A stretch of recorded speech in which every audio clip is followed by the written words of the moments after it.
This is Edwin, and this is NDANGOH'S Diary.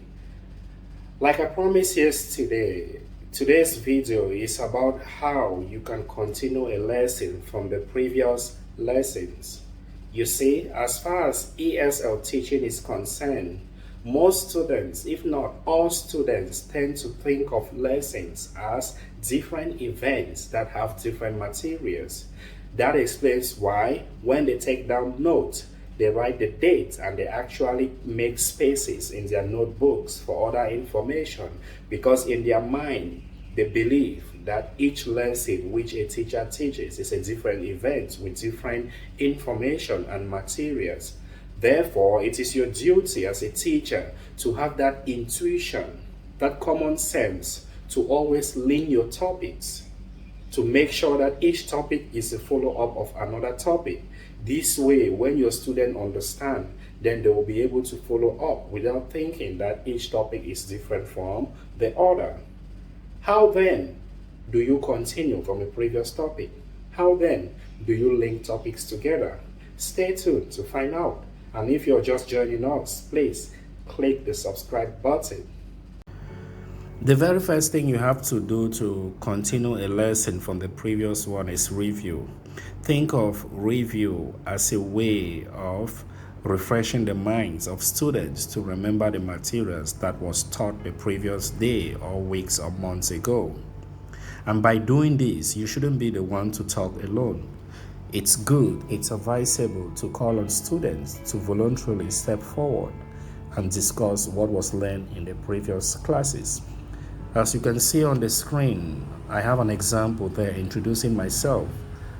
We are assuming that those vocabularies like first name, middle name, surname, date of birth, and hobby are vocabularies that are related to introduction. So let's say in the first lesson, your objective was to help students understand what first name is, middle name is, surname is, and date of birth and hobbies are.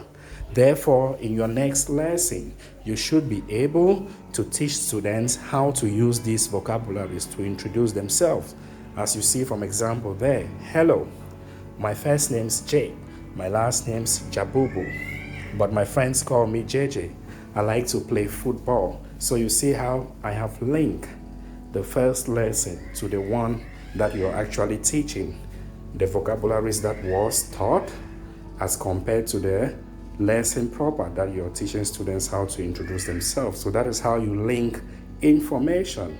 And the review that you did, the students were at least being able to know what first name is, middle name is, surname is, date of birth and hobby. And therefore they will be able to introduce themselves by using the format I and my.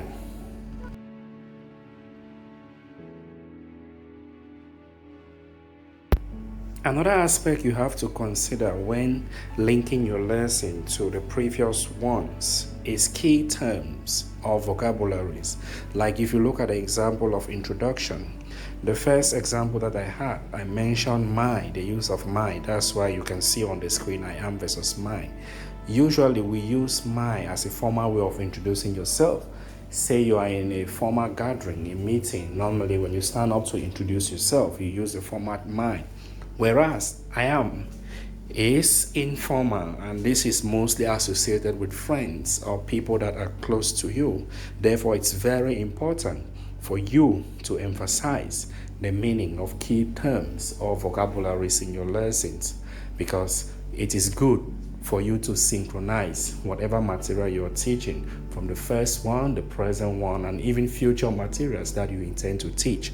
When all these are synced together, it helps understanding, it helps promote understanding, and it encourages the student to follow up and learn more, because they know what you're doing and they equally know where you are going to or how the lesson will end.